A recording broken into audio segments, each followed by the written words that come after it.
Alhamdulillah Rabbil Alamin. Ẹ̀yin tèmi ṣàlàáfíà lẹ wà gẹ́gẹ́ bí èmi Upon by Two ṣe wà lénìí. Thank you for joining me. Nǹkan tí mo mú dání ara product Upon by Two ni. Nǹkan mi shrink ni. Mi ò ṣe dáa ni. Mo sì ní efficiency ni. Yes, mo ní ẹ pé ó kéré ni. Ó tínrín ni. But èyí tó máa fún wa ní best result ni àwọn tó ní deficiency. Àwọn tó ní deficiency tí nǹkan ọmọkùnrin wọn ò kì í dìde láàárọ̀, that is morning glory, morning wood, wọn ò experience ẹ̀ mọ́. Ara wọn ti kú, ó fẹ́ kú, ẹ pè mí. Then kò ṣe eléyìí nìkan o, eléyìí máa wà nínú ẹ̀ ni. Ṣóyẹ yín, ó kàn jẹ́ pé ìgbà míì tẹ bá béèrè bí mo ṣe show yẹn sí, tẹ bá lọ pé Upon, mo fẹ́ kí irú àgbo tó show lórí YouTube yẹn, mo fẹ́ kó wà àgbo lómi yẹn. Bẹ̀ẹ̀ ká tó ṣẹlẹ̀ ní pé tó wáyé pé òbòdó òyìnbó ni, a lè mọ́ lè send olómi yìí kó jẹ́ pé inú ti egbògi àti àgúnmu la máa send. Yes, níwọ̀nba ni mo fẹ́ sọ lórí product mi. Ẹ̀yin náà ti mọ̀ fún gbogbo àwọn tó ti jórí ọ̀fẹ́, alhamdulillah. Okay, kí tó tẹ̀síwájú, bẹ́ẹ̀ ṣe wo fídíò yìí, ẹ rí column kan tí wọ́n kọ dollar thank you sí. Yes, is a form of appreciation, form of help, form of support. Tẹ́ bá ní interest, ẹ tẹ̀, thank you, and Ọlọ́run dẹ̀ máa túbọ̀ máa bùkún yín. When 10 wo 10 like 10 subscribe, thank you so much. Please encourage others to subscribe. Yes, subscription yẹn wà important. Okay, mo fẹ́ sọ̀rọ̀ nípa pre-wa. Tí mo bá ní ẹ̀yin náà mọ̀ nǹkan tó ń jẹ́ pre-wa. Pre-àtọ̀ nìyẹn, nǹkan tó máa ń dà kó tó di pé àtọ̀ gangan dà. Nǹkan tí mo fẹ́ sọ nìyẹn. Ṣé ẹ mọ̀ pé tí ọkùnrin bá ṣe ìbálòpọ̀ tó bá ń gbádùn ìbálòpọ̀ yẹn, kí ni pre-wa yẹn ó máa ń jáde. Tẹ́ bá mú nǹkan ọmọkùnrin dání, tẹ́ ẹ rá rododo, tẹ́ ẹ fẹnu kàn, ẹ rí pé ẹ máa rí kíní yẹn bí omi tó ń jáde. Òun là ń pè ní, òun ni èmi ń pè ní pre-wa. Pre-àtọ̀ nìyẹn kó tó di pé àtọ̀ jáde. Àwọn olóyìnbó ní orúkọ tí wọ́n pè straight. Ṣóyẹ yín. Ṣé kò í ṣe the same thing pẹ̀lú àtọ̀? Ó yàtọ̀ síra wọn. Òun light, whitish náà ni bí omi, àmọ́ àtọ̀ tíìkì jùlọ. Òun ló máa ń kọ́kọ́ jáde kó tó di pé àtọ̀ jáde. Ó dẹ̀ ní reason tó fi ń rí bẹ́ẹ̀ yẹn. Àtọ̀ ń jáde ní ibi tá à ń pè ní kórópọ̀n ni. Why pre-wa yìí, ṣóyẹ yín, ó ń jáde níbi tá à ń pè ní Cowper's glands. Ó wà nínú internal, ó wà ní ẹ̀gbẹ́ prostate glands. Ṣóyẹ yín. So kí wá ní connectivity wọn àti àtọ̀ àti ìtọ̀? Connectivity wọn ni pé wọ́n share the same tube. The same tube. Wọ́n ò produce ní the same place o. Ṣóyẹ yín. Wọ́n ò produce níbi the same place o. Ṣùgbọ́n wọ́n share the same tube ní láti jáde. Ó ní bí orí okó. Connectivity wọn nìyẹn. Ṣé ẹ rí tọkùnrin bá ń gbádùn ìbálòpọ̀ tó bá wà nínú obìnrin, ó máa ń produce pre-wa yìí. Pre-wa yìí ó dàbí tobìnrin náà ni, ó ń lubricate fún ìbálòpọ̀ kó easy, kí ìbálòpọ̀ kó máa lọ tìrìnrín, kí ìbálòpọ̀ kó máa dùn. But ọ̀pọ̀lọpọ̀ kì í notice torí pé kí ni àwọn míì díẹ̀díẹ̀ ni wọ́n máa ń produce. Àwọn míì dẹ̀ ní púpọ̀. Àwọn tó ń produce púpọ̀ yẹn gan, wọ́n máa ń rò pé bí obìnrin ló ń tutù.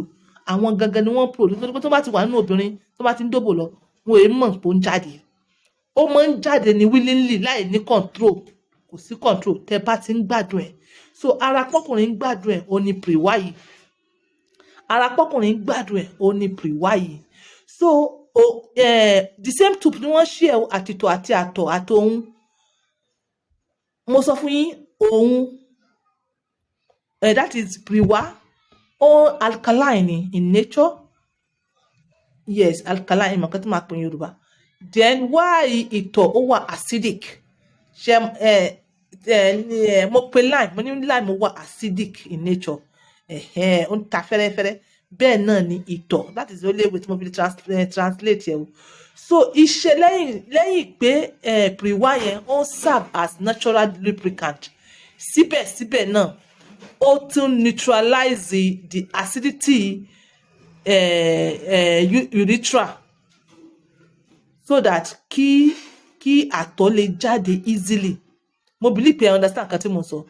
Ó neutralize the acidity urethra. Ṣé mọ̀ pé ibẹ̀ the same tube náà ni ìtọ̀ máa gbà jáde. Ó fẹ́ clear acid tí ìtọ̀ tó ti create láàrin yẹn. Ó fẹ́ clear rẹ̀ fún àtọ̀ láti kọjá so that àtọ̀ máa lọ land easily, kò ní deformation kankan. Mo believe pé understand iṣẹ́ tó ń ṣe nìyẹn. Ṣe rí pé ó wà important lára ọkùnrin, especially fún àwọn tó bá ń wo oyún. Àwọn kan wá sọ wípé ṣé pre-wa yìí ṣó lè di oyún? Pre-wa lè di oyún, but lẹ́ẹ̀kọ̀ọ̀kan, especially tó bá pàdé àtọ̀ nínú tube. Ṣé mọ̀ pé àwọn àtọ̀ mi lè wà ńbẹ̀ maybe yesterday or day before yesterday, yes, wọ́n sì máa ń ní life. Ó lè wà ńbẹ̀, ó máa pass sínú abẹ́ obìnrin. Mo believe pé understand. So èèyàn tó bá wá ní virus nínú ẹ̀jẹ̀, nínú ara, ó lè fi pre-wa yìí kó fi transfer sí abẹ́ obìnrin. Then HIV ó lè ṣẹlẹ̀ at any point in time nínú ìbálòpọ̀, especially tí connection ẹ̀jẹ̀ bá ti wà. Òun la fi sọ wípé ìbálòpọ̀ kakaraka ó máa ń sábà cut ọkùnrin, ó cut obìnrin. Exchange of blood òun ló máa di HIV. So ẹ̀yin tẹ́ mọ́ sọ wípé mi ò fẹ́ oyún àbí mi fẹ́ infections, ẹ ti dóbò dáàrin méjì, ìgbà tó fẹ́ wá ẹ sáré wọ rọ́bọ̀ dáàbòbò, ẹ ń tanra yín ni. Ìwọ tó bá ti sú obìnrin àbí tó bá ti sú ọkùnrin, ó better kẹ́ ti wọ rọ́bà dáàbòbò láti bẹ̀rẹ̀. Bèlèǹtèlé èwo làbúrò mọ́ wọ rọ́bà dáàbòbò. Òun la fi sọ wípé tí ìyàwó kan ò bá tó yín, ẹ lọ fẹ́ ìyàwó méjì. Ẹ lọ fẹ́ ìyàwó méjì, ẹ lọ fẹ́ mẹ́ta, ẹ lọ fẹ́ mẹ́rin tí agbára rẹ bá ká. So pre-wa tí mò ń sọ yìí kò pọn dandan pé àfìgbà tí èèyàn bá ń bóbìnrin sùn o, àbí tóbìnrin bá fọwọ́ kan o, àbí tí wọ́n bá fọwọ́ kan o, àbí tí èèyàn kan bá fọwọ́ kan o, kò pọn dandan o. Ìgbà mi ò lè jókòó kó kàn fantasize irú ìbálòpọ̀ tó ti ṣe tẹ́lẹ̀tẹ́lẹ̀, ó lè jáde. Ìgbà mi ò lè sùn gan kó lálàá obìnrin kó jáde. Ìgbà mi ò lè róbìnrin kan kó kọjá kó wù ẹ́, ó lè jáde.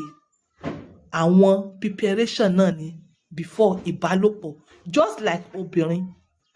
Tí wọ́n bá sọ fún yín pé ọkùnrin ò kí ń wet, ọkùnrin ń wet ọkùnrin nìyẹn. Mo believe pé ẹ ti understand.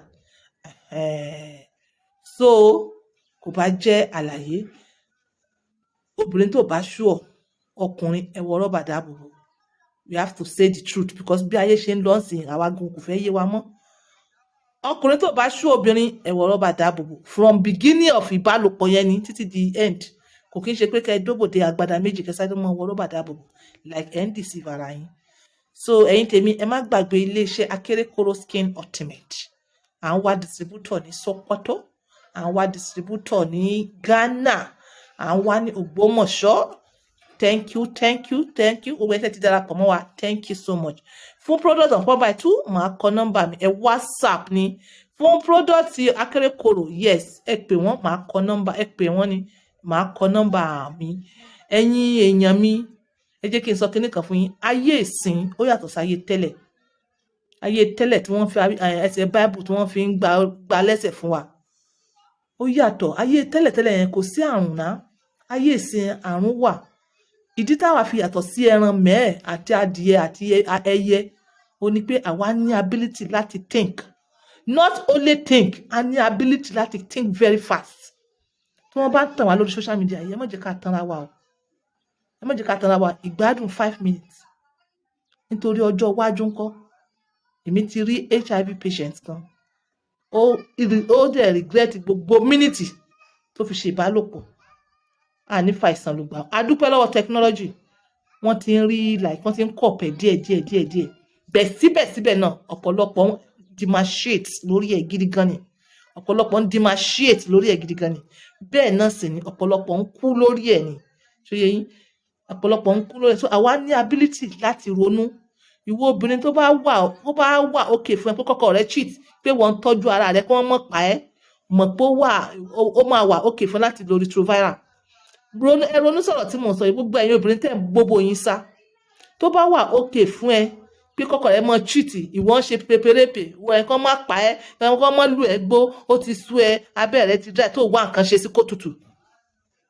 Mọ̀ pé ó wà okay fún ẹ láti lo retroviral drugs láìpẹ́. Torí pé kí ni àwọn ọkùnrin ò ní dúró dè yín o. This on point by 2 using my words for others. Bye for now. Akerekoro, àwa làgbà, àwa ní bàbá, àǹfààní ńlá wà ń bẹ̀. Ẹ darapọ̀ mọ́ wa lénìí o.